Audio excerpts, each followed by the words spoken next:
Good morning, guys.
Magkapi ka, ma'am?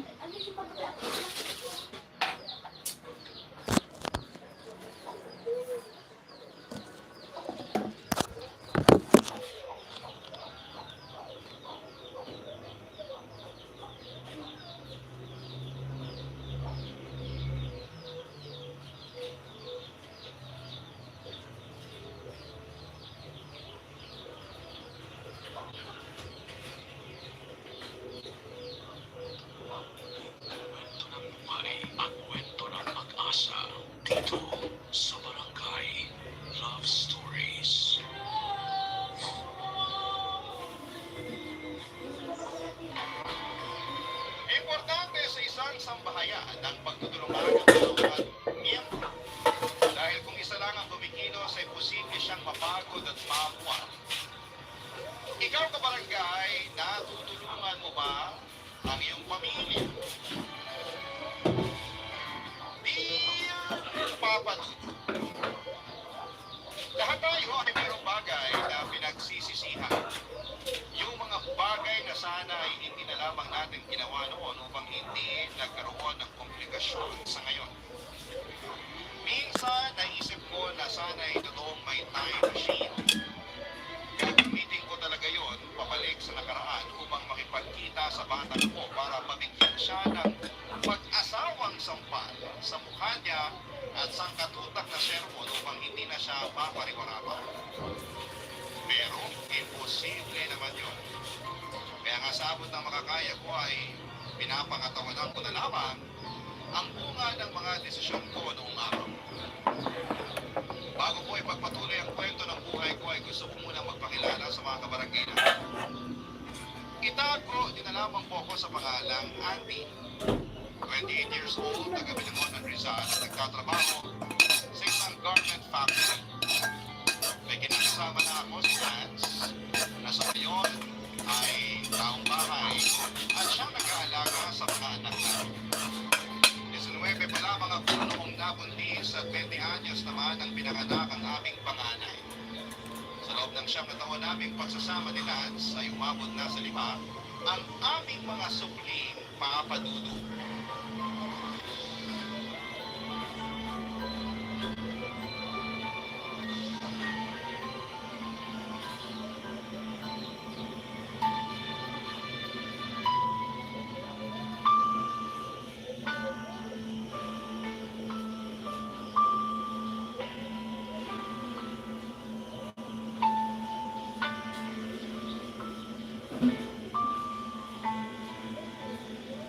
Lance, bakit naman may sugat sa nguso yung bunso natin? Wala ba man lang munang good morning, mahal? Kasabay nitong mainit-init kong kape at pandesal? Yan talaga agad bungad mo, Andy. Pwede good morning, mahal. Oo, ngayon pakisagot yung tanong ko.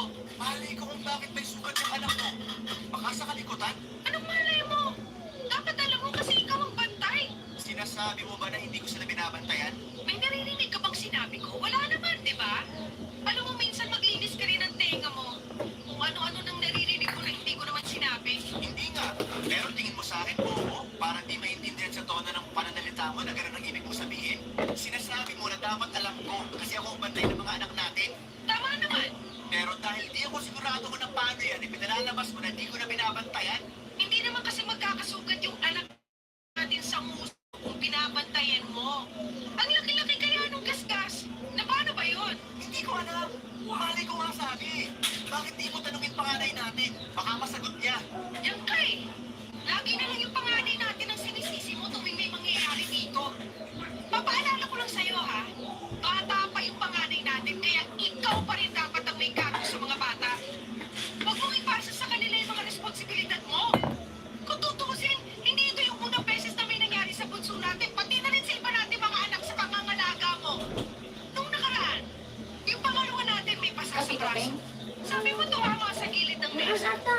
Pero Ay, parang hindi ka nandiyan na pa sigurado. ata. Kape ka, kape. Hindi pa sinabi ni Mama na nagsubukan pala yung mga anak natin. Hindi ko naman alaman yung totoo. Huwag ka na lang kaya sa mama mo. Ay. Na dahil pa ang CCTV mo Sobrang pero ano nangyayari sa mga sobrang anak Alam natin? mo nga kunin ang Kasi puludin na sasabihin niya lahat laing. eh. Labas si Mama rito. Nagkataon lang na nakita niya. Tsaka buti pa siya. Alam niya yung nangyari. Pero ikaw, naturing ang ama ng mga anak natin. Palaging walang kamalay-malay. Ano kasi ginagawa mo rito sa bahay? Kamu nga pero gusto na Siguro pa na cellphone ka lang, no? Anong pa na yung cellphone? Bakit? Hindi ba? Anong oras ka na nakakatulog kaka-cellphone dahil puro ka laro? Sabihin mo hindi, kukutosan kita.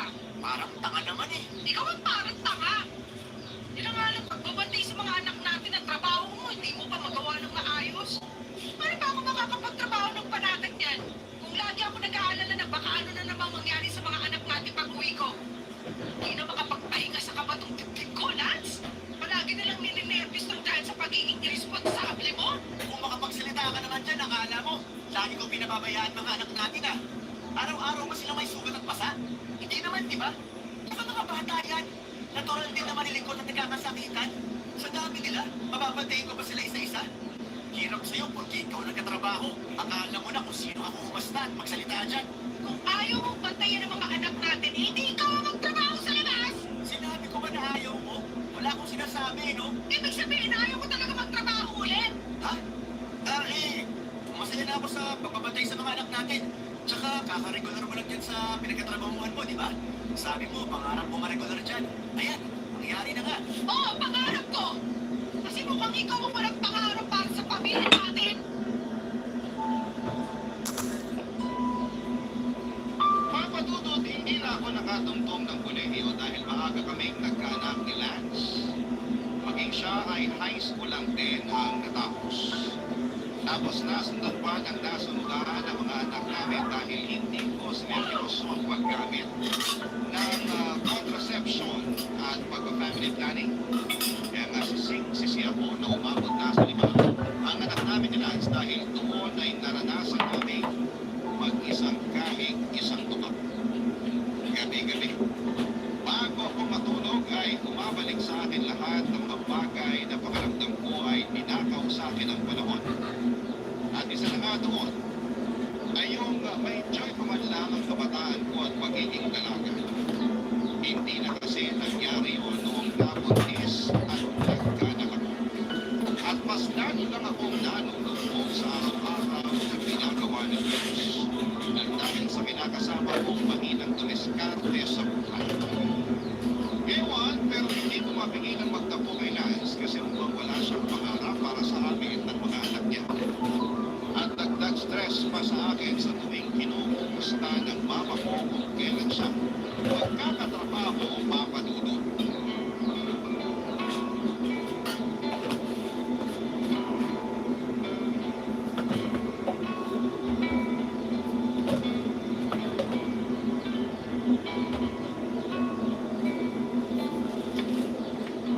Nak, kinabi ka na naman sa pag-uwi Oo nga po eh.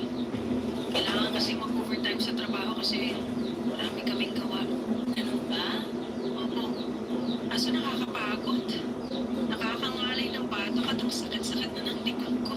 Umupo ka nga muna dyan sa bangko. Bakit pa kasi nakatayo ka lang dyan sa may pinto? Maghapon na po kasi kami nakaupo kaya hindi ko na rin ramdam yung puwet ko pero sige po, umupo na ako kasi mas napapagod lang akong tumayo.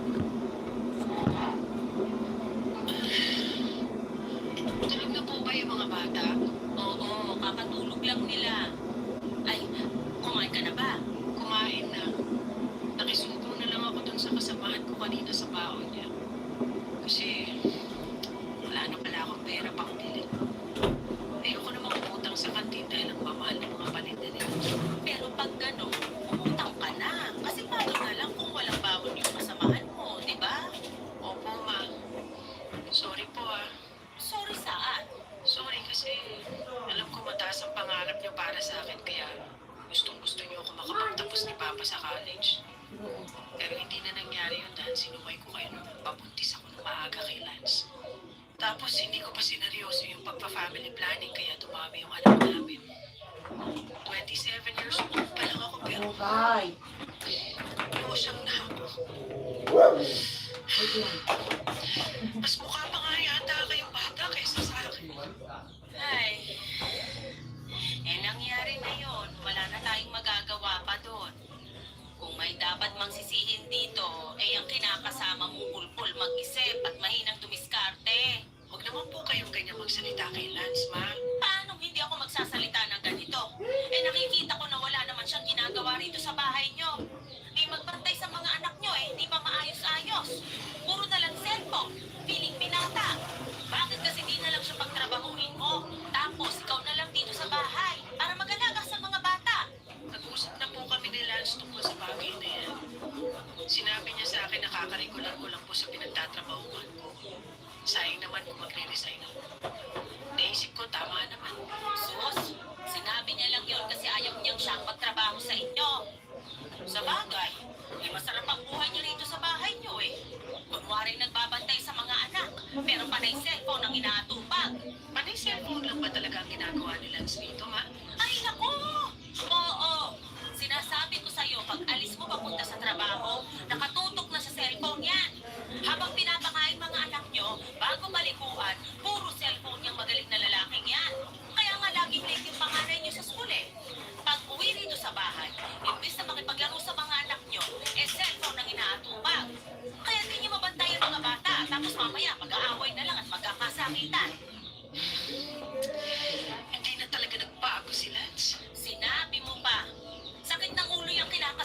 Oo, kaya nga dapat siya ang nagtatrabaho sa inyo, imbis na ikaw. Tingnan natin kung makapag-cellphone pa siya dun sa trabaho niya. Pero yun nga po ang dahilan kaya siya natanggal sa dati niyang pinagtatrabahuhan, di ba? Sobrang paggamit ng cellphone at pag-a-absent. Tingin ko wala na talaga sa loob ni Lance na magtrabaho. Nabanggit niya sa akin na tinatamad na raw siya. Kaya sabi ko siya nalang mag-alaga sa mga anak namin at ako naman ang magtatrabaho sa labas. Pero kahit sa ang anggulo mo tingnan, mali pa rin yun. May mga babae na po na nagtatrabaho. 2024 na po, hindi na to sinaunang panahon. Alam ko naman yon. Pero pwede lang yon kung responsable sa mga bata at sa bahay yung kinakasama mo. Pero sa nakikita ko, hindi naman kaya dapat siyang maghanap buhay. Ang bata-bata pa niya, malakas pa pero mas pinapahiral kasi katabaran ng pagiging patugan. Akala niya yata hindi marami ang mga anak niyo eh. Kasalanan mo talaga yan eh. Mali ka kasi nang napili. Ay, Papadudot kasama namin sa maliit naming inuupahan ng nanay ko.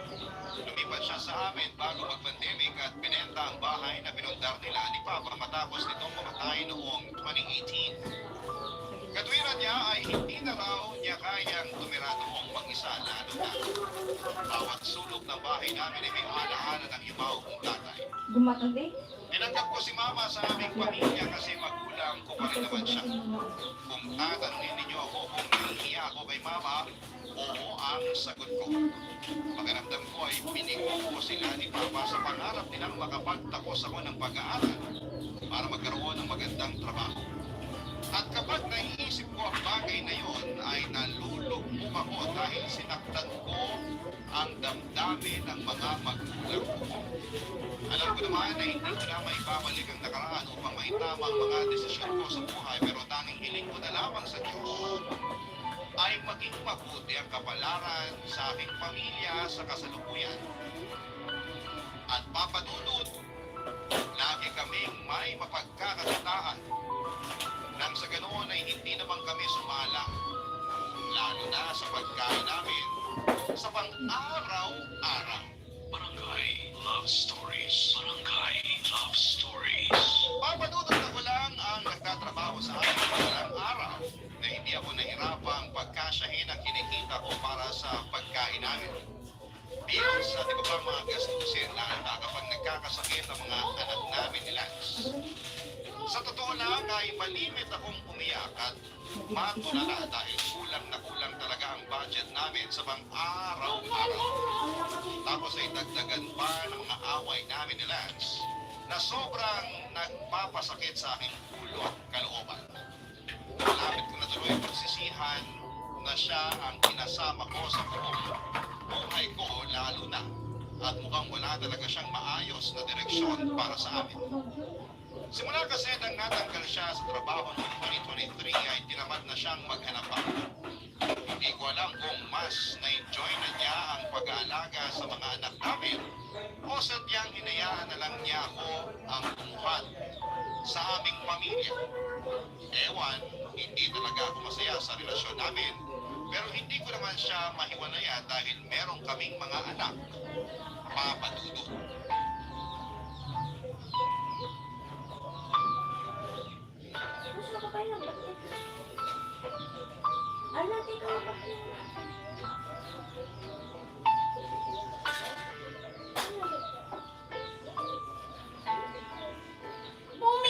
parang wala na yatang araw na hindi kita nakikitang nakasimangot dyan, nak. Sorry, Ma. Hindi ko lang po mapigil ang malungkot. Hulaan ko. Tungkol na naman yan sa kinakasama mo, no? Opo. Kaaway kasi kami kanina eh. Tungkol saan? Sa mga labahan. Ayaw niya kasi akong tulungan magbanlaw kasi may usapan daw sila ng mga kaibigan niya. Magbabasketball. Ngayon na nga lang daw siya makakalabas tapos paglalabahin ko pa raw siya. Ay, talaga naman. Eh, ikaw nga ngayon lang ang day off mo. Tapos maglalaba ka pa ng mga damit nyo? Dapat nga siya gumawa niya para may ambag naman siya sa inyong dalawa. Sinabi ko naman po sa kanya pero hindi na raw niya may sisingit yung paglalaba. Kasi 5 bata ang binabantayan niya. Napapagod din po siya kaya maawa naman daw ako sa kanya. Wow! Maawa sa kanya? Eh siya, naawa sa'yo? Inuna pa talaga nung bukas na yung pakikipag-basketball kasi tulungan ka?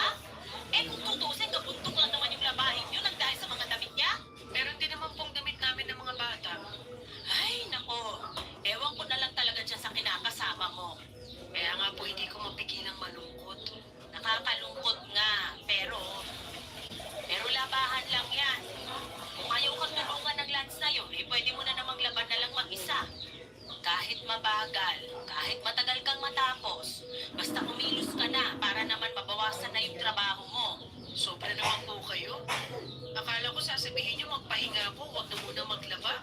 Pwede mo namang gawin yan. Pero kayo rin naman ang mga problema ng susutin nyo. Lalo na't mga dugyot pa naman yung mga anak mo. Maya't-maya kailangan magpalit ng damit. Saka anong sobra ako? Minamotivate lang kita para umpisahan ang paglalaba sa magbukbuk ka dyan sa kalungkutan. Wala naman palang karapatang malungkot. Meron. Pero kumpara naman sa lungkot na nararamdaman ko, eh wala yung kalungkutan mo. Ano pang sinabi niyo? Malungkot din ako, Andy. Baka lang hindi mo natatanong. Pagkagising ko kanina, parang ayokong magkikilos. Gusto ko na lang humiga ng humiga hanggang makatulog ako. Pero dahil tirik na tirik ang araw sa labas at ang iingay ng mga anak niyo, hindi na ako nakabalik sa pagtulog. Kaya kahit malungkot ako noon at naiirita na rin, bumangon na ako para maligo. Pero hindi naman naalis ng malamig na tubig yung kalungkutang nararamdaman ko. At kahit na nakapagkape na ako, malungkot pa rin ako. Tapos nakita pa kitang nakasimangot dyan na akala mo'y pinagsakluban ng langit at lupa yung pagmumukha mo. Bakit naman po kayo malungkot? Siyempre, naalala ko papa ko. Iniisip ko kung kamusta na siya o kung iniisip din ba niya tayo. Miss na miss ko na siya, anak. Matagal na pong patay si Papa. Andun na tayo. Pero anong magagawa mo kung pakiramdam mo kahapon lang nangyari? Nahihirapan akong umusad sa buhay kasi alam mo naman na hanggang dikit talaga kami ng papa mo nung nabubuhay pa siya. Nakakainis lang isipin kung bakit kailangan pa niyang magkasakit at mamatay ng maaga.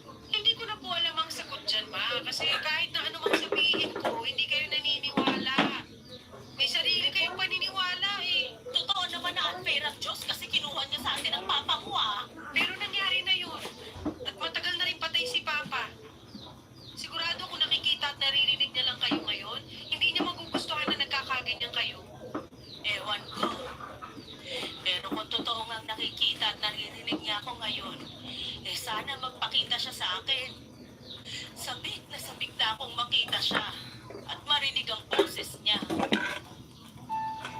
Imbes na gumaan ng loob ko sa pag-uusap namin yun ni Mama ay mas tumigat pa ang pakiramdam ko, Papadudo. Oo, kinumusta nga niya ako, pero pinaliwalaan niya pa rin ang nararamdaman ko sa pamamagitan ng pagsingit ng mga pinagdaraanan niya. Para sa mga hindi pa nakakaalam, nag-self-diagnose ang mama ko na meron siyang depression at anxiety mula noong namatay ang papa ko at magpasa hanggang ngayon ay hindi pa rin siya nakakausap. Sinubukan ko pa siya kumain at nagulog sa sa papa ko pero napilitan na lamang akong usap dahil sa mga anak namin ni Lance. Para kasing kung isasama ko pa ang pagkuksa kong yun, ay hindi ako makakapag-focus sa trabaho at sa buhay namin ang pinakasama ang hindi ko naman ang tabi ang bagay na yun.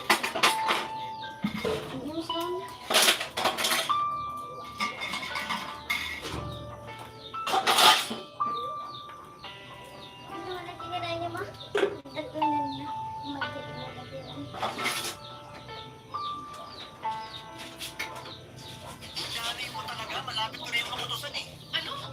Bakit mo puputusan ng nanay ko? Para magtanda at malaman niya lugar niya sa pamamahay na to. Masyado na kasi pakilamero yung nanay mo. Hindi na ako natutuwa sa kanya. Hindi pa rin sapat na dahilan yun para pagsalitaan mo siya ng ganyan. Bakit hindi? Pamamahay naman natin to. Alam ko naman yun. Baka lang kasi nakalimutan mo na siya ang nakikitira sa atin. Kaya dapat siya ang makisama sa atin. Kaya lang hindi. Masyado nagmamurudong.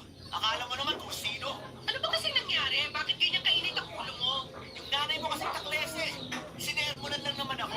Kasi hindi ko raw inaayos pagpapantay sa mga anak natin. Puro lang daw ako laro sa cellphone ko. Tapos ikaw, nagkakandako pa sa pagkatrabaho. Kalalaki ko raw na tao, matugan ako.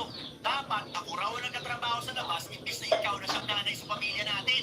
Sinabihan pa akong isposo nung isang beses na nakita niya ako nakipagkwentuhan sa barkada ko. Tama ba yun? Ay, tingin ko may punto naman ang mga sinabi sa'yo ni Mama. Sa lagay mas kinakampin mo ba yung mama mo? Kesa sa akin na kinakasama mo? Hindi naman sa ganun.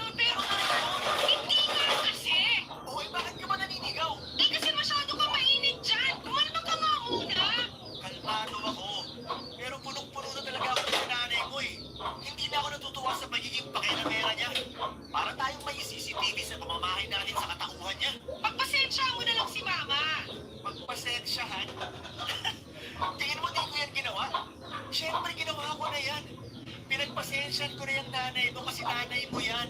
Pumayag nga ako na patirahin natin siya rito sa maliit nating inuupahan, di ba? Wala ka narinig sa akin. Ngayon pa lang ako nagkakaganito kasi sobra na yung nanay mo. Tapos kapag pinatulad ko nasagot-sagot magtatakbo. Daig pa yung balat sibuyas. Magmumukmuk at iiyak sa sulok na akala ko inabing bata. Kaya nga, huwag mo na sagutin si Mama kasi alam mo namang mabilis siyang ma-depress, di ba? Sus, ma-depress niya ang mukha niya. Tingin ko paus na lang niya yan eh. Kunwari depressed para intindihin natin, pero okay naman pala. Nung nakaraan, nakita ko yan, nakikipagtawanan sa kapitbahay natin eh. Yun ba yung depressed? Tapos maya-maya maglulungkot-lungkutan. Pinagloloko na lang tayo ng nanay mo eh. Kung pinagloloko man niya tayo, konsensya na niya yun. Tsaka wala naman tayo magagawa kung sakaling ang depressed siya, pinapeke lang yan. Ang akin lang, huwag ka na sana masyado magpa-apekto sa mga sinabi sa'yo ni Mama. Baka naman kaya ganyan kaka-apektado kasi alam mong totoo yung mga sinabi niya. Ano ba naman yan, Andy? Imbis na gumanlog ko sa'yo, lalo pang bumigat kasi mas kinakampihan mo pa ang mama mo. Baka nakakalimutan mo ako kinakasama mo rito. Hindi ko nakakalimutan yun. Pero pareho lang kayo ni Mama kung pumasta At paano kami hindi magkapareho? Nagtanong ka pa talaga ano pa nga ba? Pareho kayo masakit sa ulo at mahirap intindihin. Nakakabuisit kayo. Ako ang napapagod sa inyo Kung meron mga nakakapwisit dito, ang mama mo na yan. Buti papaalisin mo na nga siya rito. Ha? At saan ko naman papapuntahin si Mama kung pag-alis natin siya rito? Ewan ko. Dami-dami na nating problema. Sa akin mo ba itatanong ang bagay na yan? Wala nga, ikaw nakaisip Instant buhay naman to. Matutol, hindi ko masisisi si Lance kung magalit siya sa mama dahil totoo naman lahat ng hinaing niya rito. May pagka-pakialamera talaga si mama kahit ako na anak niya ay nakakarinig din sa kanya ng kung ano-ano. Hindi rin sila magkasundo ng kinakasama ko dahil galit sa kanya ang mama ko kasi maaga raw niya akong pinuntis at pinanakan pa ng marami. Kaya lalong-lalo ko ang buhay ko at pamumuhay namin.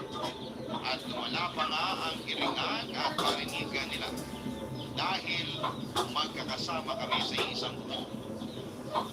Pero ang isa pang problema ko ay yung hindi rin masyadong kasundo ni Mama ang mga anak namin. Kahit na pinakikisamahan naman niya ang mga apo niya, ay maraming beses ko pa rin naaabutan na sinusungitan ni Mama ang mga bata. Mabilis kasi siyang mamimon lalo na kapag mahiga niya mga anak namin. Tandaan o nagkakatuwaan lamang sila. Ang gusto kasi ni Mama kapag malungkot siya at miserable ang nararamdaman niya, ay maging malungkot at miserable din kami na katulad niya. Barangay Love Stories. Barangay Love Stories. Papadudod 43 years old pa lamang ang mama ko nang nabiyuda siya matapos mawala ang tatay namin. Sigurado ko na hindi na siya bumalik sa pagtatrabaho. Noon ay may pinapasukan siyang opisina kung saan magkatrabaho sila ni Papa bago ito naman. Pagkatapos niya mag-resign ay nagtutok na lamang siya sa bahay namin hanggang sa naisipan niya itong ibenta. May gagawin silang savings ng Papa ko na naubos lang niya sa sutan. At ang katwiran niya ay gusto lang naman niyang maglima. Tapos nung walang-wala na siya ay nagsabi siya sa akin na magkikitira siya sa amin kasama ang pamilya. Nasanay ako na siya ay lagi kong kasama ay hindi ko siya natiis. Mahayag ako na tumira siya sa amin pero pagkaramdam ko ay cargo namin siya nila para lalong bumigat ang pagdadala namin ng buhay. Malakas pa naman si Mama pero ayaw na niya magtrabaho kasi nalulungkot siya sa nagkawala ng Papa ko. Madalas daw niya kasing maalala si Papa kaya nangiiyak na lalong siyang bigla. Ang ending, lagi siyang nagpupok sa bahay. At araw lumipas ay apektado pa rin siya sa kanya. Isang araw ay nagtaka ang nanay ko na tapusin ang buhay niya sa pamamagitan ng paglalaslas ng pulso. Buti na lamang at nakita siya ni Lance, kaya hindi pa ganoon kalalim ang sugat at mabilis namin siyang ang ipagamot ng mapanudo.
Baliw na yung nanay mo. Hindi ako baliw! Ikaw nga batugan eh! Pabuhat ka ng pabuhat sa anak ko, kanalaking kong tao! Talaga naman. May masabi lang talaga kayo sa akin eh. Totoo naman lahat ng sinabi ko ah! Bakit nasasaktan ka? Ay, sus! Kawawa ka naman! Papaturan na talaga kita matandang baliw ka. Hindi ako baliw! Pwede ba tumigil na nga kayo? Huwag akong patinginin mo kundi ang nanay mo. Wala naman akong ginagawa rito ah! Yung batugan mo kinakasama ang unang nagsabi na baliw ako! Totoo naman eh. Sinabi na nga hindi ako baliw! Tumigil na nga kayo! Lance, please, huwag mo na sagutin si Mama. At ikaw naman, Ma, please, umalis kayo. Maalis ako ah! Sino ba sabing hindi? Kung maayos kayo, sana naisip nyo na mapapagastos lang tayo kung napuruhan yung sarili nyo. Sana naisip nyo na walang-wala na nga kami pera kasi kulang na kulang yung sinusweldo ko. Tapos tatagdagan nyo pa yung mga gastusin namin. Gusto nyo talaga kami babang sa utang, no? Sabihin nyo, gusto nyo mangyari sa amin yun? Naku, eh, hindi naman syempre. Kung hindi naman pala bakit kayo ganyan?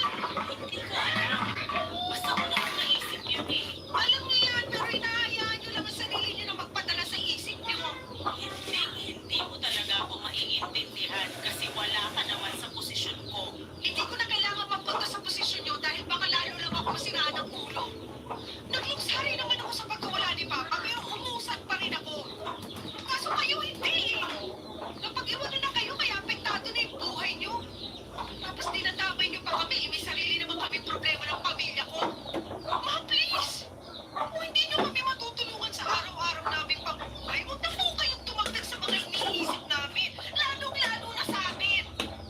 Awa naman kayo sa akin kasi napapagod din po ako. Hindi ko naman kasalanan kung napapagod ka ngayon. Ikaw ang pumili niyan, hindi ako. Masyado ka kasing sumahil at hindi ka nakinig sa amin ng papa mo. Tapos pulpul pat batugan yung lalaking napili mo. Siningit niyo na naman ako. Totoo naman eh. Kasalanan mo kung bakit mahirap na kayo ngayon sa daka. Ewan ko sa inyo! Ako ba yan ay mauunang papalaw sa kakaintindi sa inyo? Yung mamang masisigan mo, wag ako. Isa ka rin sakit ang puso eh. Ano namang ginawa ako? Yun nga, wala kang ginawa at wala ka rin ginagawa para sa pamilya natin. Wanas-wanas mo sa'yo, Lance. Nagsisisi na tuloy ako na ikaw pa ang tatay ng mga anak natin. Papadudod dala na rin siguro ng matinding emosyon na naghahalong galit at pag-aalala kaya nasundan ko na ang sarili kong ina. Pero sa totoo lang ay may punto naman lahat ng mga sinabi ko. Pagod na akong pakisamahan siya dahil dagdag lamang siya sa mga gastusin namin.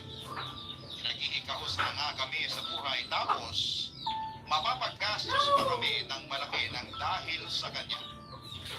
Siyempre nagalit din sa akin si Mama at nagkasagutan kami. Hindi rin naman kasi siya papatalo kaya lalong nadagdagan ang sama ng loob ko sa kanya. Gustong gusto ko na siyang paalisin sa amin pero baka lalo siya mapahamak sa labas. Isa pa ay natatakot ako sa karma na pwedeng mangyari sa akin sakaling ipagtabuyan ko sa pamamahay namin ang sarili kong ina. Kaya nga pinagsabihan at kinausap ko na lamang siya ng masinsinan na huwag na niyang ulitin ang bagay na yun kasi mauna pa akong mabaliw sa kanya. Tingin ko ay tinabla naman siya kaya nang makalipas ang 2 linggo ay may ginawa naman si Lance. Dahilan para malapit na akong masiraan ng buong papadudod.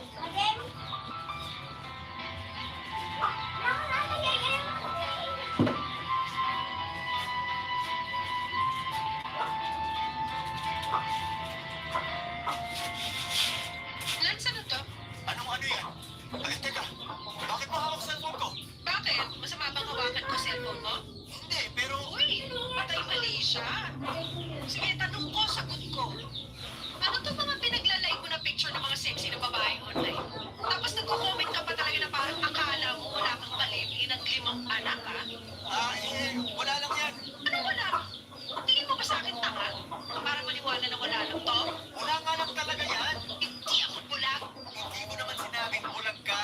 Ang akin lang, huwag ka masyadong malisyosa. Ako pa talaga ang malisyosa. Eh nakakabastos naman talaga mga pinagko-comment mo rito. Gusto mo basahin ko? Para malaman mo na nakakaloko ka? Ano? Basahin ko? Ha? Huwag na. At saka, akin na nga yung cellphone ko.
privacy ng mama mong baliw.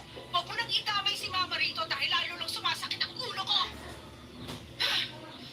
Alam mo, Lance, wag mo talaga akong lolokohin at ipagpapalit sa iba. Dahil napakakapal naman ang mukha mo pag ginawa mo yun. Wala ka na nga trabaho tapos magbababae ka pa? Aba, kung ganun lang din ang gagawin mo, mabuti pang lumayas ka na sa pababae natin. Ha?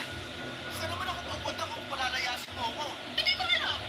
Bahala ka sa buhay mo. Kaya mo umayos ka kasi sinasabi ko talaga sa'yo. Hindi ako magdadalawang isip na paalisin kang lintik ka. Wala namang ganyanan, mahal. Alam mo namang hindi ko magagawa sa'yo yun eh. Hindi ako magbababae. Siguraduhin mo lang talaga kasi may kalalagyan ka sa akin. Oo naman. Siguradong sigurado ako. Buti may nagkakaintindihan tayo dahil ayoko namang umabot tayo sa puntong hayaan ko na lang na mawalan ng tatay ang mga anak natin. Kesa naman sumakit lang lalong ulo ko sa'yo. Kaya ayusin mo kasi pagod na ako. Maawa naman kayo sa akin ni Mama. Ang hirap yung dalhin eh. Kaunti na lang talaga. Malapit na akong maglakad ng hubad-hubad sa kalsada. Kasi nasisiraan na ako ng ulo ng tayan sa inyo. Papadudod, hindi ko alam kung tinablan sila sa mga sinabi ko pero nakita ko namang nagbago ang reaksyon ng mukha niya. Tapos ay naging malumanay ang boses niya at kasunod noon ng walang humpay niyang panutuyo sa akin. Kahit paano ay humupa na ang galit ko pero masama pa rin ang loob ko sa kinakasama ko at hindi ko nga siya pinansin noon sa halip ay nakipaglaro ako sa mga anak namin. Pero hindi nagtagal ay nagkabati rin naman kami. Hindi ko na talaga alam ang gagawin ko. Malapit na akong mabaliw ng dahil sa pamilya ko. Hirap na ako magtrabaho dahil hindi ako nakakapag-focus.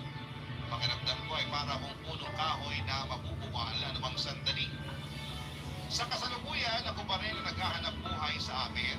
Kasama pa rin namin si Mama sa bahay.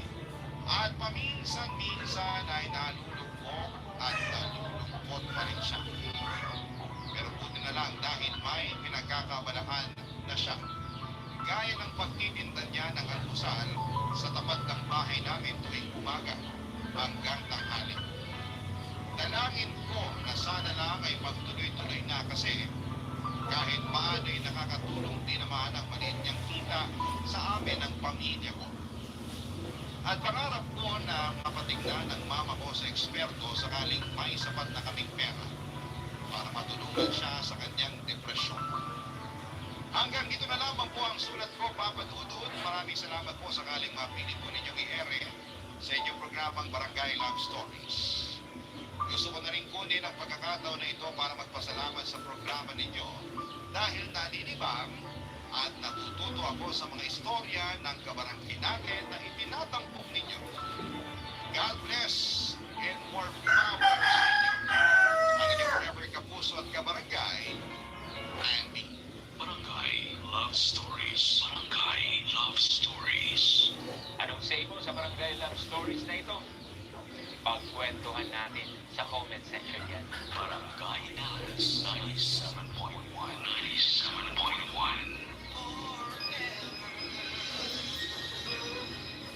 Number 1.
Hingayin mo eh.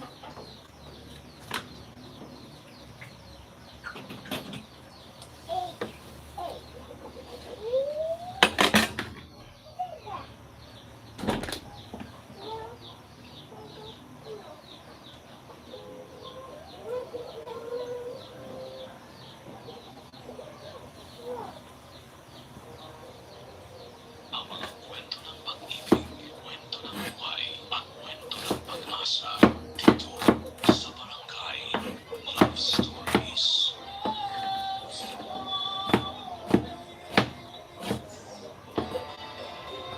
May ibang tao na nagagawang bumitaw at sumunod sa laban dahil natatakot na makipagsapalaran. May iba namang nagpapatuloy upang lalong matuto at tumibay.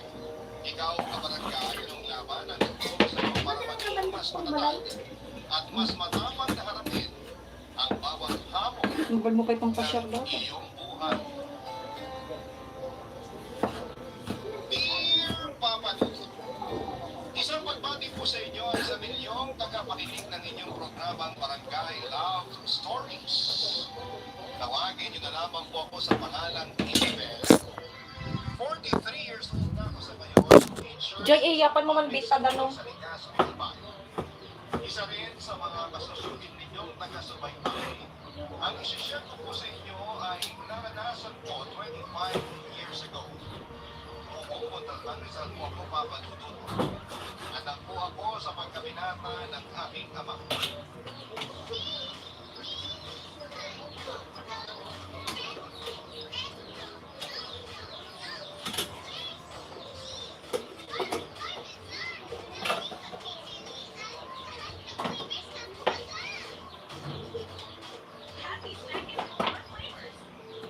Ang ama. Sa poder po ako ni tatay lumaki at nagkaisip. Iniwan kasi kami ng nanay ko noong 2 years old pa lamang ako. Pakiramdam ko sa akin, pinupun ko noon ni tatay ang galit niya sa akin. Lalo at kamukha ko ang nanay ko, sabi ng mga kapitbahay namin. Nakuha mo raw ang bugis na mukha niya at ang pagiging chinita. Pati kinis at kulay ng balat na parang koreana. Kaya po siguro lamang kalayo ang loob ng tatay ko sa akin. Lumaki po tuloy akong hindi man lang natikman ang pagmamahal ng isang ama. Simulat sa mall ay wala na po kamor-amor sa akin ang tatay ko. Di wala po siyang pakialam sa mga nangyayari sa akin o sa mga pinagdadaanan ko. Madalas niya akong marahit kapag ibinabalita ko ang achievements ko sa eskwelahan. Parang inis pa siya kapag magsasabit ng medal sa akin tuwing recognition at graduation day. Minsan pa nga ay sinabihan niya ako wala namang silbi ang mga medalya ko. Dahil hindi naman daw pwedeng paguluan at gawing sinagawa. Hindi naman daw pwedeng ibenta kaya wala rin pakinabang. Consistent honor student po ako simula ng elementary hanggang high school. Kaya mataas ang pangarap ko sa buhay, papadudod. Gusto ko pong makatapos ng pag-aaral pero hindi talaga interesado ang aking ama na tulungan akong maabot ang simpleng pangarap kong yun. Tutol siya na mag-college, ako papadudod. Tuwing bubuksan ko ang topic tungkol sa kagustuhan kong makatapos ng pag-aaral, ay nauuwi lang sa mga panlalangin at kasama na. Tapos ay pagagalitan niya ako. Kagatungan pa ng madras ako na isa ring mainit ang dugo sa akin. Hanggang sa tuluyan na akong nawala ng gana at pag-asa na makatungtong pa ako sa kolehiyo. Hindi na ako kumuha ng entrance exam sa mga university kasi naramdaman ko wala na namang kabuluhan. Malakas ang loob ni Jamarisa na insultuhin ako at pagsalitaan ng masasakit dahil madalas naman niya yung narinig sa tatay ko. Minsan pa nga ay hindi man lang ito hinihilang na batukan ako at urutin kahit sa akin ng aking ama. Alam kasi ng madras ako na takot ito na iwanan niya. Palibas ay wala ko kasing magandang trabaho ang tatay ko kaya parang sunod-sunod ito kay Jamarisa. Paminsan-minsan lang nagkakaroon ng gig ang bata niya. At ang binigyan nito ay kulang pa sa pambisyo niya kaya nakaasa talaga siya sa kinakasama. May boyfriend po kasing ako ng madras ako na dati niyang customer noon sa Japan. Madalas nang magbakasyon sa Pilipinas at ipinapasyal naman ni Jamarisa kung saan mga hotel, mga club at casino. Kaya habang ang mundo ni tatay ay hinihila ni Jamarisa ay kailangan niyang magtiis sa pagkukuha nito. Isang araw sa huling pagkakataon ay sinubukan ko kumbinsin si tatay na tulungan ako na makapag-college. Hindi ko akalain na darating sa puntong mauubos din pala ang pasensya ko at aabot sa hangganan ang aming pag-ibig papadudod.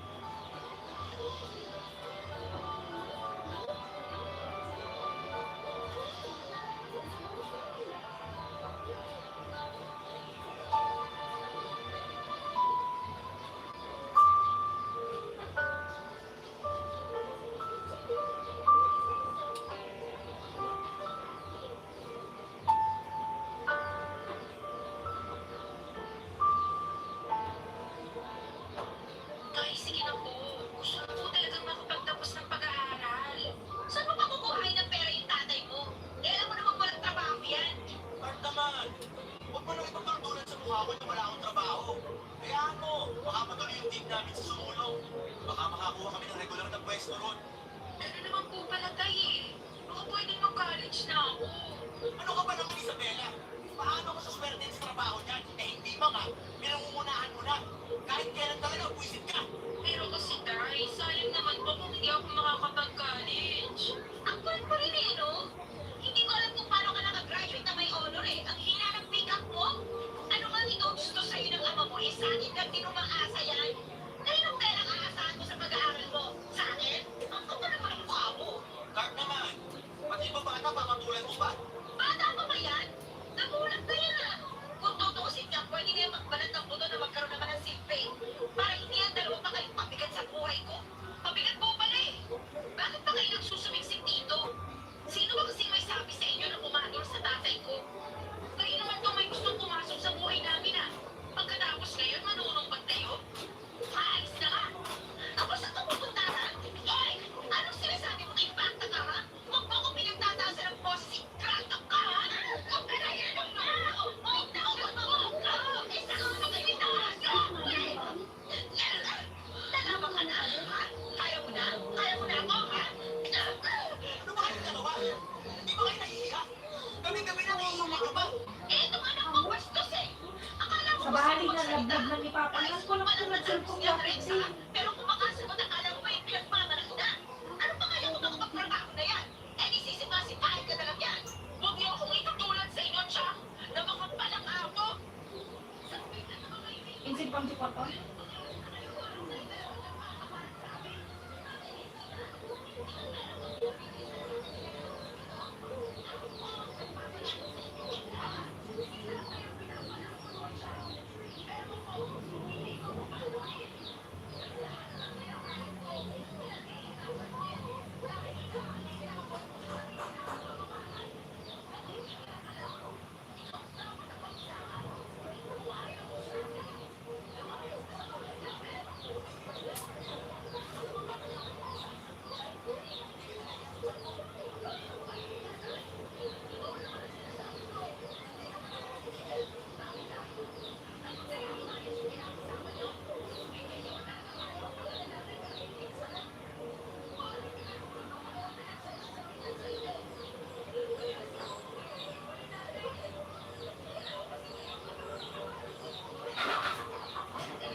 Inalang di kwarta. Sa ngaribo. Ay, no, sa ngaribo. Arigin na balik din ang bisi.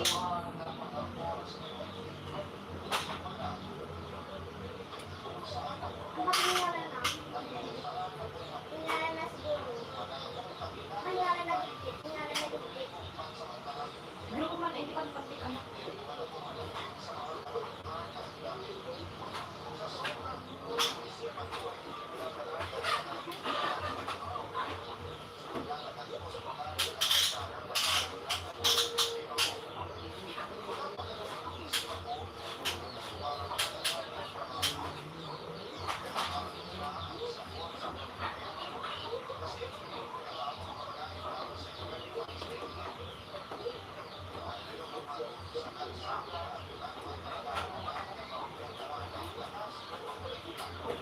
Awan amin.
saan dyan dyan. Kita ibang mga lang dito kami malapit.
Papa, baka tumjay.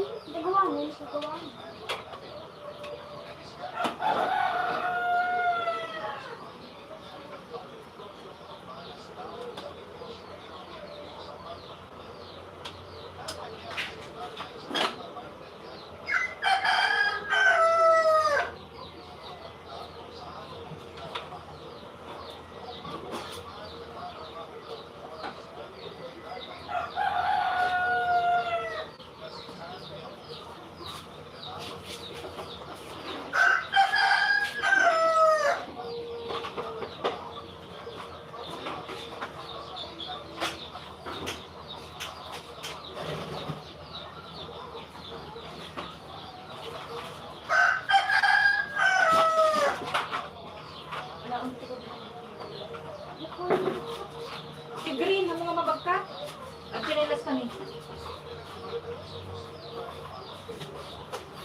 bayad ko sa akin.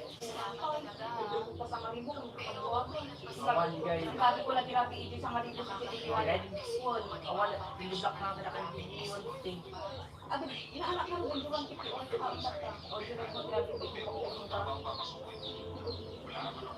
Bagawa naman lang. Baka, sinawag ang mga ta.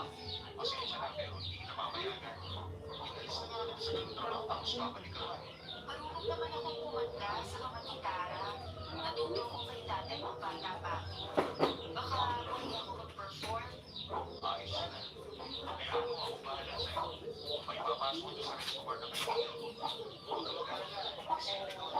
Mayayaman at negosyo mga customer. Saka, alas 7 ang alas 12 ng resibo. 3 cents lang sa isang huli. 200 pesos ang tali fee. Mas palagay mo, kaya mo ron? Oo naman. Salamat ulit ha. Ako wala. Hindi pa magpahinga ka na para makabawi ka ng tao. Nagugutom ka ba? Hindi pa. Nagbawi tayo kanina sa terminal kaya gusto pa ako.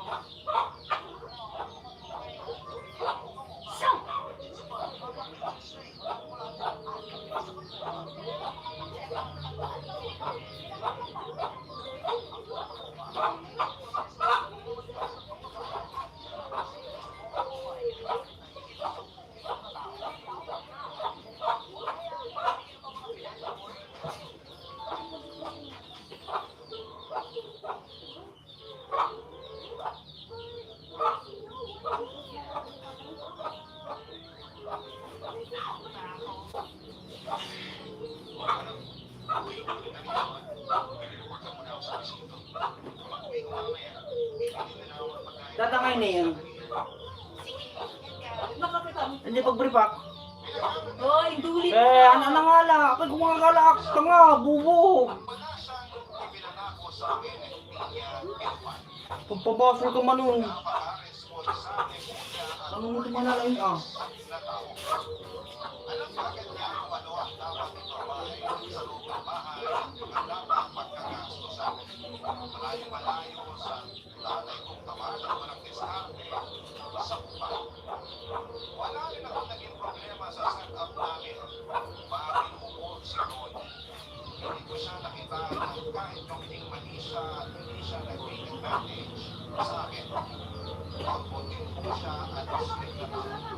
Kahit halos hindi kami nagkikita dahil nga pareho kami wala sa bahay sa umaga pero sinisiguro ko at may pagkain ako namin. Nag-iwan din siya ng sticker notes sa pinto ng ref at laging nagpapaalala na kumain muna ako bago pumasok sa school at resto pa. Amin na kung halos gano'n ang sitwasyon namin. Doon na siya ulit dumarating ako galing sa trabaho at tulog naman ako kapag umaalis siya para pumasok. Tinatawagan ko na lamang siya sa tanghali ng pag-lunch break namin sa school para magpasalamat sa iniiwan niyang pagkain sa umaga at mga pasalubong sa gabi. Pero isang araw ay namalaya ko na lang na parang nangingitlog na ako kay Ronnie papatulog. Pinilit ko pong labanan ang nararamdaman ko at dahil natatakot ako. Pero habang tumatagal ay parang pinilit din ang nararamdaman ko para sa kanya. Kaya hindi ko na siya iniwasan. Kaya ko po kasi mas nawali pa ang feelings ko sa kanya papatulog. Gusto ko na nga sana na lumipat na lamang roon sa kung saan boarding house para makaiwas. Pero hindi ko naman alam kung ano ang idadahilan ko kay Ronnie. Baka isipin niya pagkatapos kong tulungan ay masama lamang sa inalayaan sa akin. Isang madaling araw pag-uwi ko galing sa trabaho ay wala pa si Ronnie sa apartment. Sa pagod at paghihintay ko sa kanya ay nakatulog ako sa sofa. Mapatulog.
pangalan na kasama sa usapan natin na Taylor. Nakainom ka. May problema ka?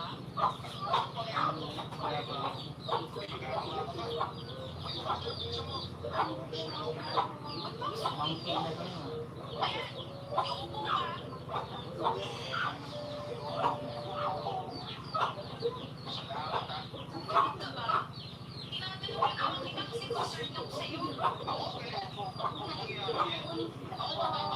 Bakit ka ba?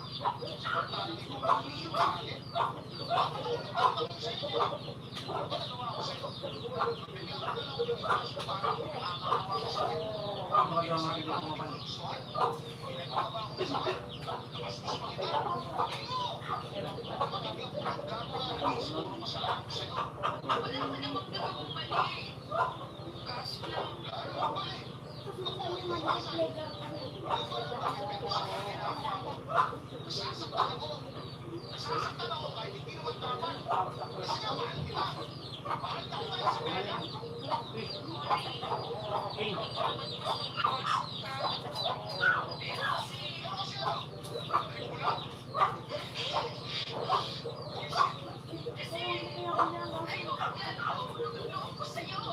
ko sa'yo. Natakot kasi ako malaman mo na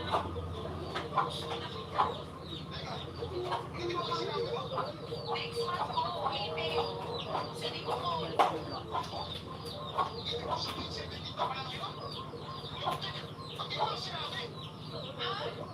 Ha? Hindi ko mapagkalan eh.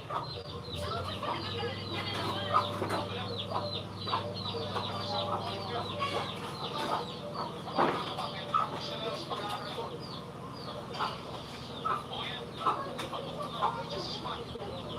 Ronnie. Saan ka pupunta?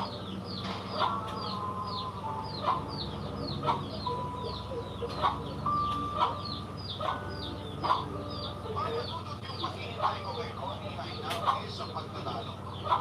Dumating siyang lasing mga alas 3 ng madaling araw at nagkasagutan kami. Ang bumakala ko ay uwi na kami matapos naming masabi ang mga nararamdaman namin para sa isa't isa.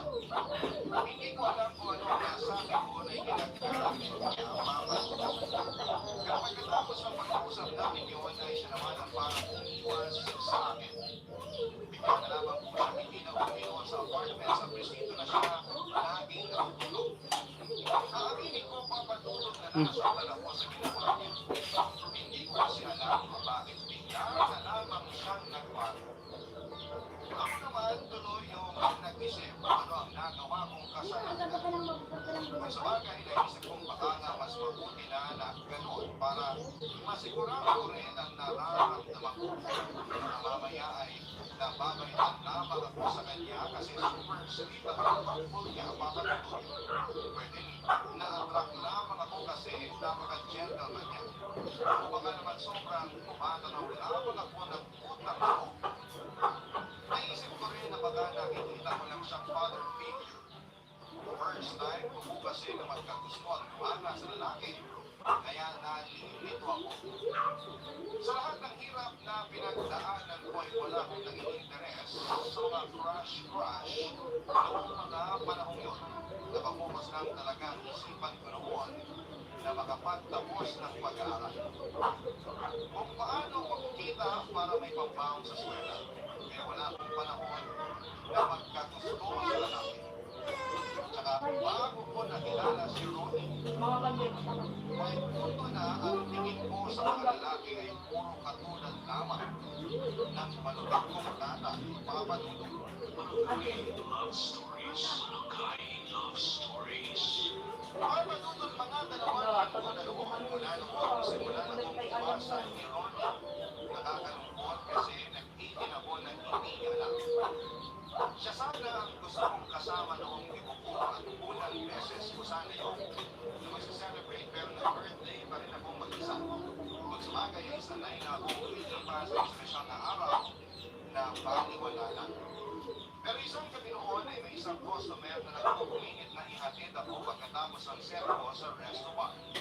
Siyempre, tumanggit ko ako. Ayoko po kasing may makaalam kung saan ako uuwi. dadalaw-dalaw sa akin sa apartment. Ang kapasosan yun sa part ni Ronnie dahil siya ay nagbabayad ng renta. Nakikitira lang naman ako roon. Nakakainis dahil napakaputi talaga ng customer na yun. Talagang pinipilit ako sumakay sa kotse niya kahit na pinapara ko na siya ng paligid. Katatanggi sa along niyang pagkakit mapatulog ay buti na lang biglang dumating si Ronnie. Nagmamadali ako sumakay sa motor niya at iniwan namin ang makulit na customer at bumiyahe kami pauwi. Papatulog.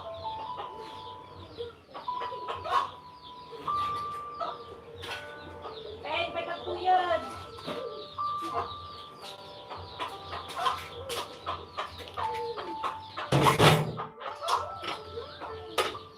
Woo!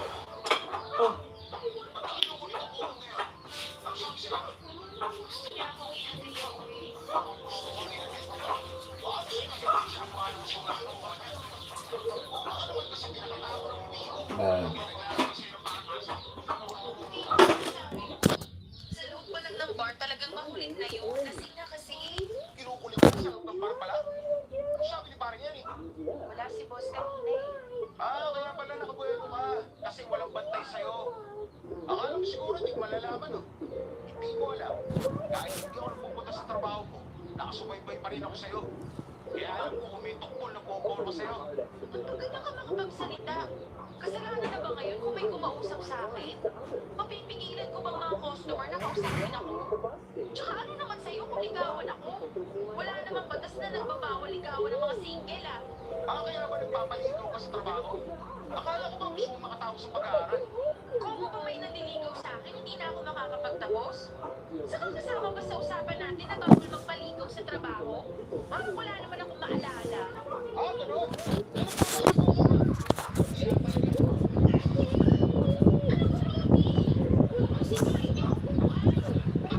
Magsabong ka ng kamay mo. Pakan mo ka yung ko na dyan. Magsabong ka.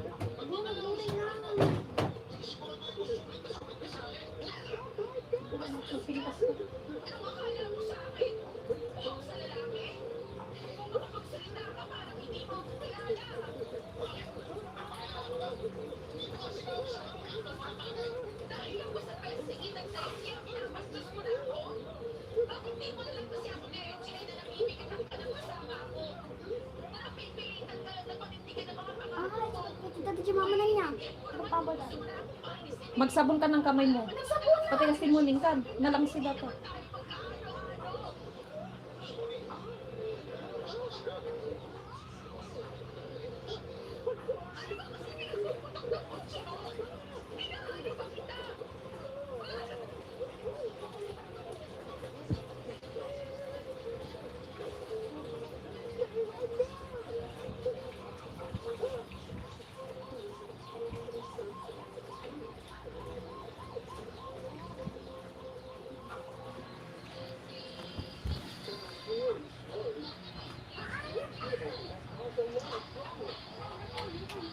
Oy, alam, Jay, ay ayaw mo, Jay. Nandiyan yun eh, sila ka, Jay.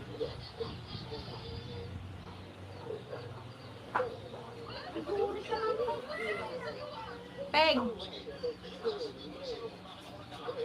Alam, Jay, ay ayaw mo, Jay. Tapos ang chinelas ka. Nya! Wun! Bulang pula tadi pasurakan ni.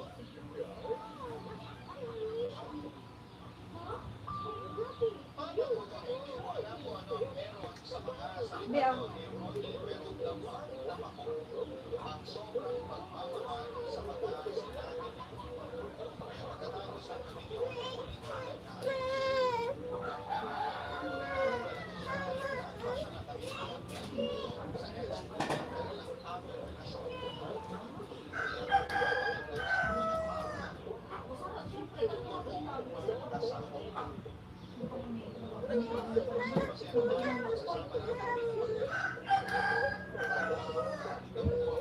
Maganda?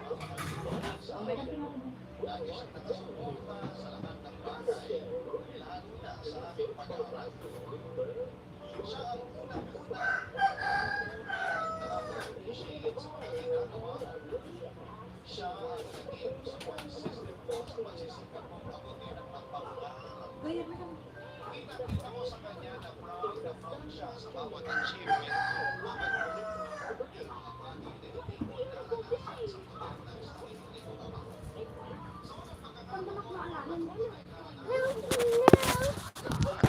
Yummy!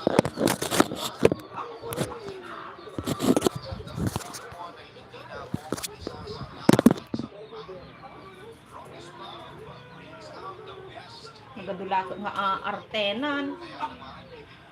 Oh.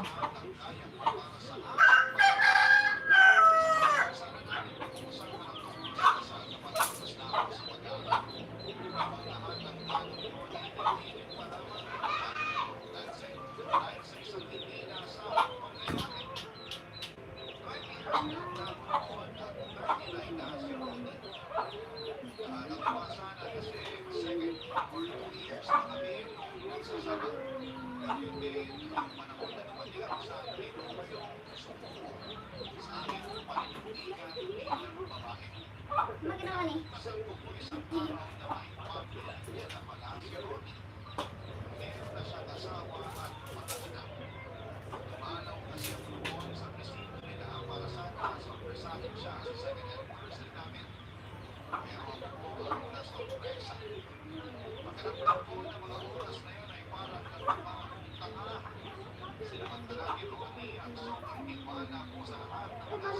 Kumano ka ta?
Gusto na data ang binakawa. Pinakanak na. Oo, dyan ang patatingag sa sangin. Ay, sa akin.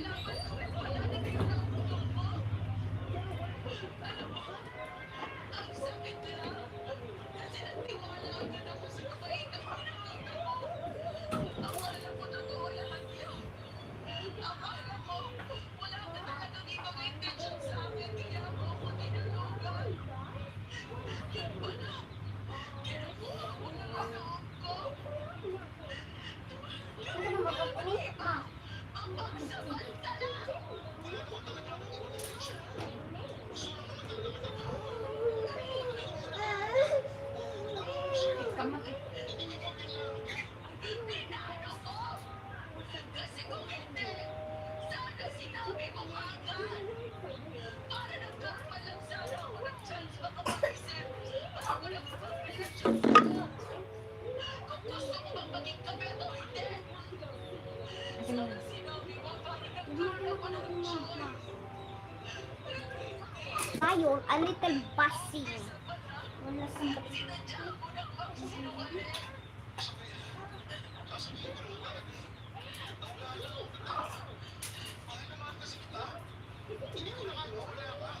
Pwede ba yun? Paano yung asawa mo? Hindi ko siya mahal? Palagay mo maniniwala ako sa'yo?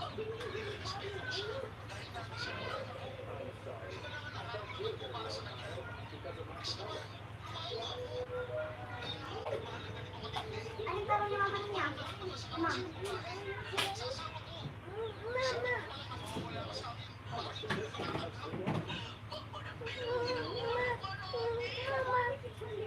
Palagay mo natutuwa ko sa sinabi mong ako lang ang pinakita. Anong kasiguraduhin ko na hindi mo rin gagawin sa akin ang ginawa mo sa asawa mo? Kapag nakakita ka ng higit sa akin, anong assurance ko na hindi mo rin ako nagmamahal? Hindi mo na kaya maging tapat sa akin eh. Kaya please, Dad, tapusin na lang natin to.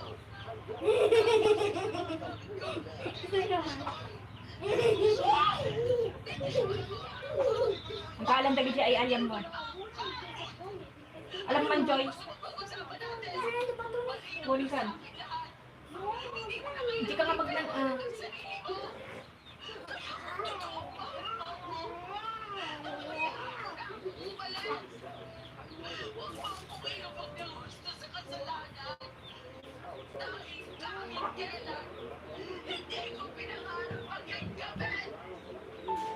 Wala nang nagawa si Ronnie nung umalis ako, Papa Dudut. Pakiramdam ko ng mga oras na yon ay hindi ako makahinga sa sama ng loob. Parang gustong sumabog ng dibdib ko sa sobrang sakit. Mas grabe sa sakit na nararamdaman ko nung lumayas ako sa amin. Umiiyak akong daig pang namatayan habang sakay ng tricycle papunta sa boarding house ng kaklase ko.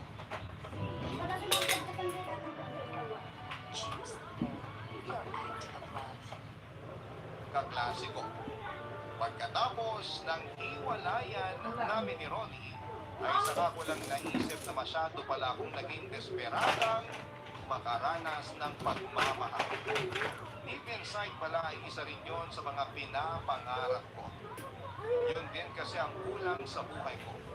Hindi ko naranasan mahalin simula pagkabata kaya nahulog ang loob ko kay Ronnie dahil pinunan niya ang lahat ng kulang sa akin. Dumating siya sa buhay ko na parang knight in shining armor. Pero hindi tulad ng mga fairy tale ay hindi pala lahat ng love story ay may happily ever after na ending. Gaya na lamang ng sa aming dalawa. Kalaunan ay natanggap din niya ang pakikipaghiwalay ko. Nabalitaan ko na nagpalit na siya ng destino. Naiiwan naman ako sa Bicol at tinapos ang tatupang natitirang semester ko sa college. Nag-working student ako at tinuloy ko ang pagtugtog sa resto bar ng kaibigan ni Ronnie. Hindi naman naging kaso sa may-ari ang paghihiwalay namin ng kaibigan niya. Ipinakiusap din ako ni Ronnie sa kanya na alalayan ako. Bigyan lang ako ng trabaho hanggang sa makagraduate. Nakatulong ang trabaho kong yun para matustusan ko ang pag-aaral ko hanggang sa makapagtapos ako. Nang makapasa ako sa board exam at matanggap na teacher sa isang public school sa Legazpi, ay umuwi ako sa bahay namin sa Montalban para kumustahin si tatay. Pero napaiyak ako nang abunan ko siya na nasa nakakaawang kalagayan at nag-iisa. May sakit na ito sa atay at iniwan na siya ni Tia Marisa. Isang linggo rin siyang inalagaan. Bago namatay si tatay, ay nakahingi pa siya ng tawad sa akin sa lahat ng pagkukulang niya. Lumipas ka ang maraming taon, Papa Dudut. Sa ngayon ay masaya na akong naninirahan dito sa Daraga, Albay. Malapit lang po ito sa eskwelahang pinagtuturuan ko. nakatanda akong ikasal sa aking boyfriend na hindi ko na lamang papangalanan. Natagalan man bago ako natutong magmahal muli ay hindi ko nagsisihan ang lahat. Nalimutan ko na rin ang sakit ng nakaraan ko pero hindi ang mga aral na natutuhan ko sa mga taong naging bahagi ng kabataan ko.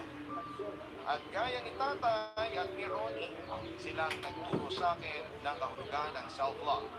Pinili kong mahalin ang sarili ko para makapagbigay ako ng Hanggang sa bulan totoong pagmamahal. Tulad ng pagmamahal ko ngayon sa aking newfound love. Sabon na misunahan nga alcohol ko na. Mo sa pagbabahagi ng kwento ko, Papa Dudo. At sa lahat ng mga kabarangay na palagi nakatutok sa inyong programa. Salamat ng marami sa Dan, sabon ng gata na pinagdadaanan. Taus-pusong pasasalamat din po sa inyong programa sa Barangay Love Stories. Para sa pagkakataong may bahagi ito ang aking kwento ng pag-ibig, buhay at pag-asa, nawa ay manatiling number 1 sa inyong papawin. Sabon na, mga umo na. Pakitaro ka na. Sana po ay pagpalain kayong palagi ng may kapal. At sa lahat ng bubuo ng Barangay Love Stories. Ang iyong kapuso at barangay, Isabela. Nagustuhan ang iyong napakinggan? Ituloy yan via live stream sa www.gmanetwork.com/radio. Yes, under ko na manin.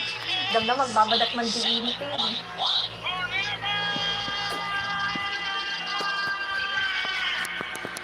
Nagbigay sa kama din.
Breathe.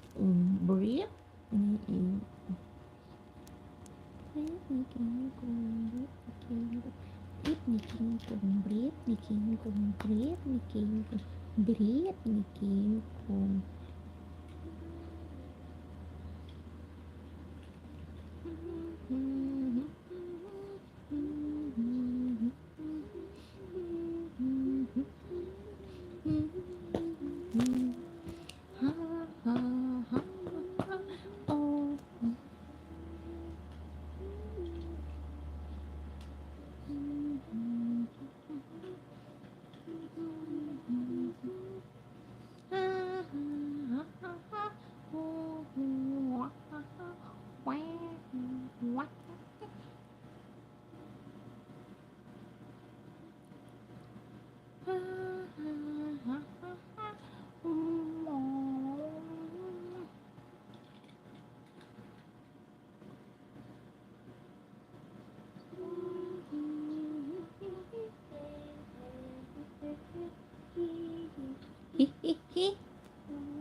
I'm the winner. Yahoo!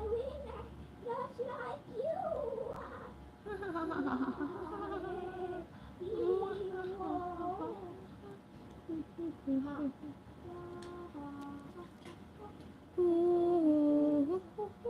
Joy, joy.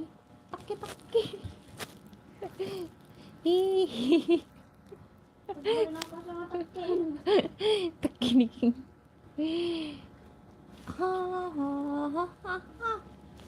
Ha ha ha ha ha. Hi hi hi. Ha ha.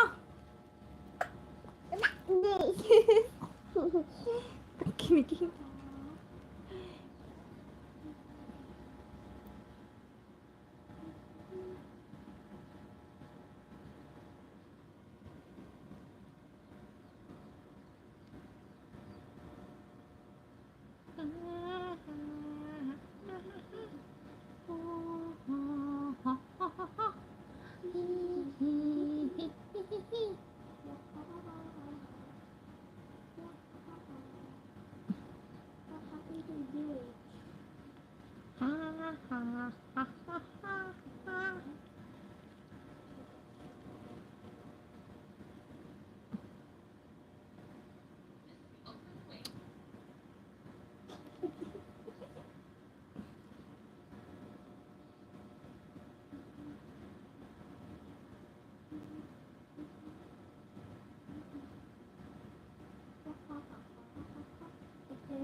Tumala ka dyan. Joy, joy, nga baboy. Ma, yes, nagkumatawag ka. Ano ma? Yes, din mo na may katamatamu.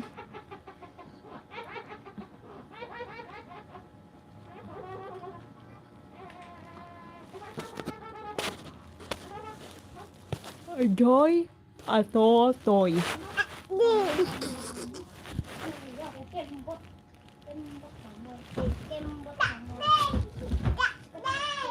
Enjoy, enjoy.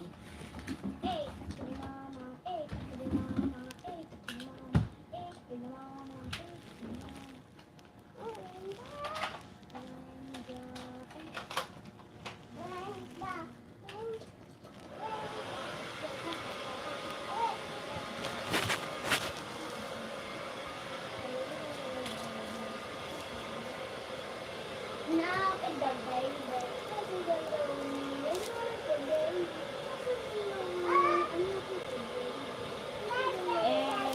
excavator.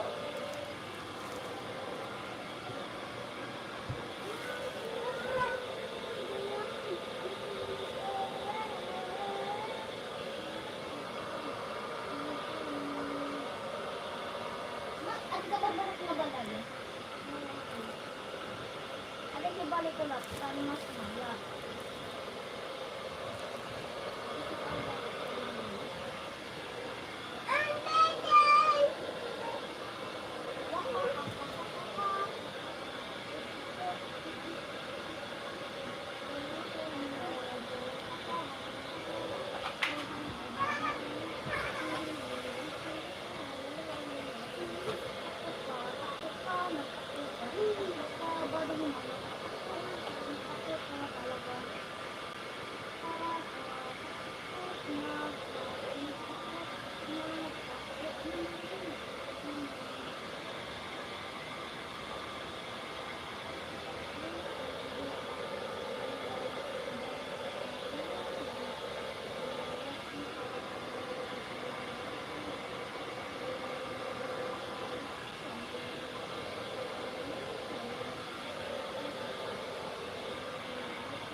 Okay.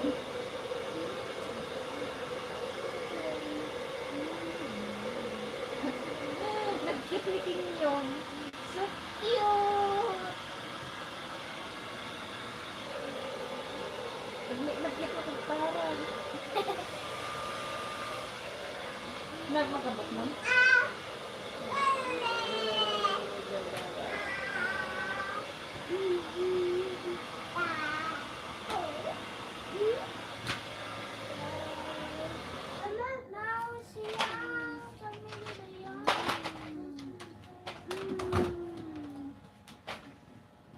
Excavator! Kasi ko lang mayaman, maghirap ka nila.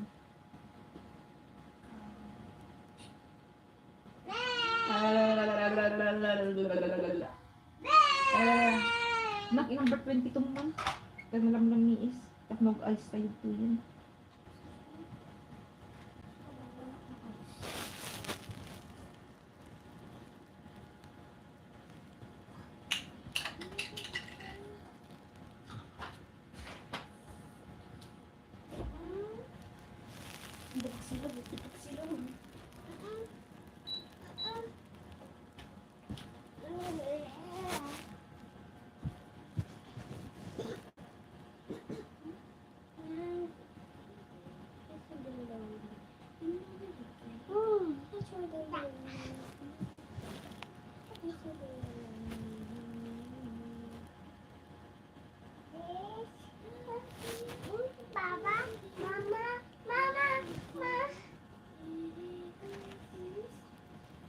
Smiling tiger.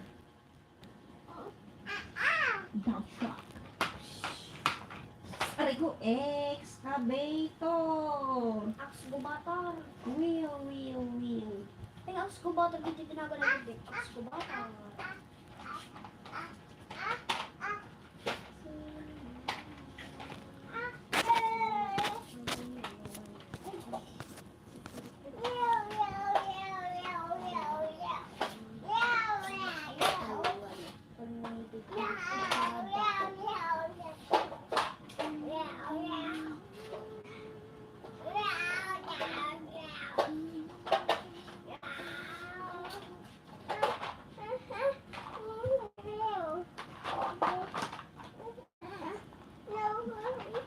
It's mine.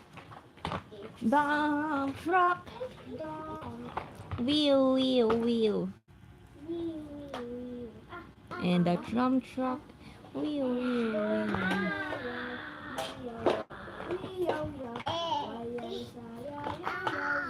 All through the town, the wheels on the bus go. Joy, Joy, pangit. Jok lang, wheels on the bus go round and round, round and round, round and round, round and round, round and round, round and round, round and round. The wheels on the bus go round and round, round, round, round, and round. The excavator, wheel, wheel, wheel.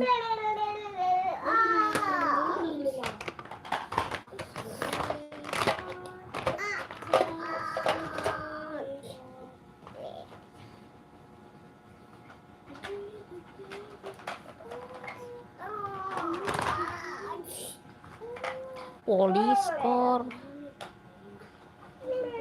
Joy, love you.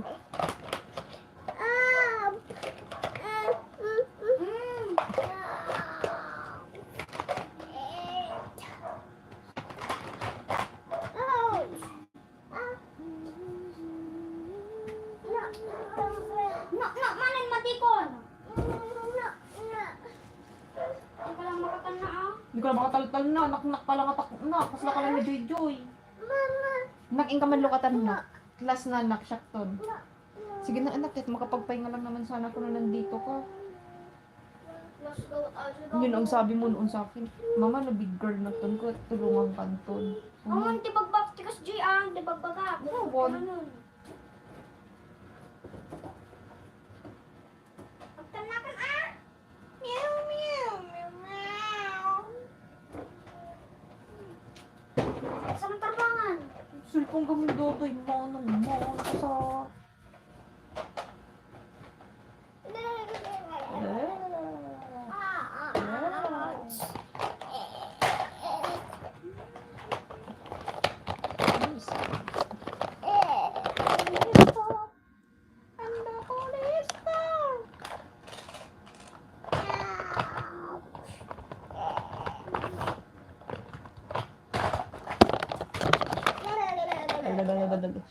Boom. What a tempura!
Ang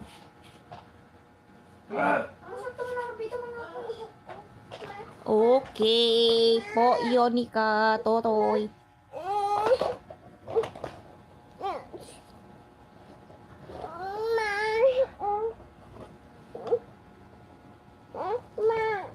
Nya.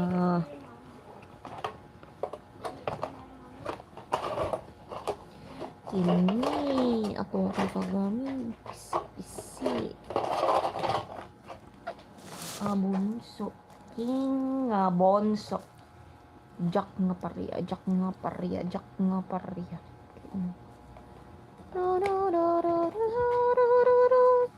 Magtal na Ay, matigit mo ang kulay. Siko. Ang kulay. Sika nga road. J. J. Ah.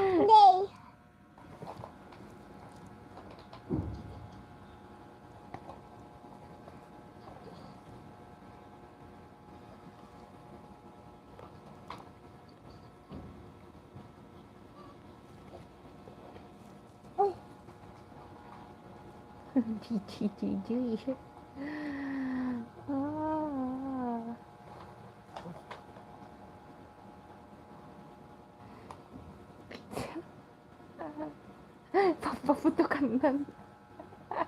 G. Ano?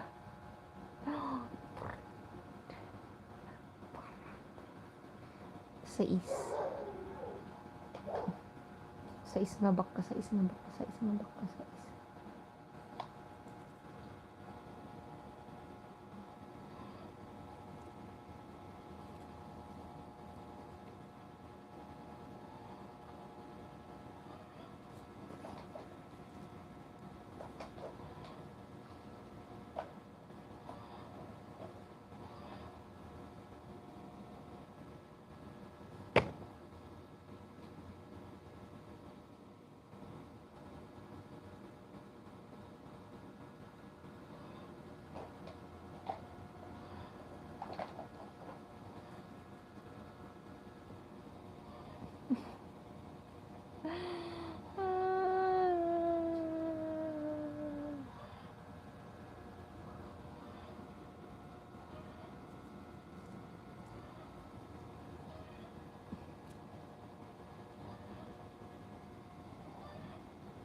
Hanggang radyawaran.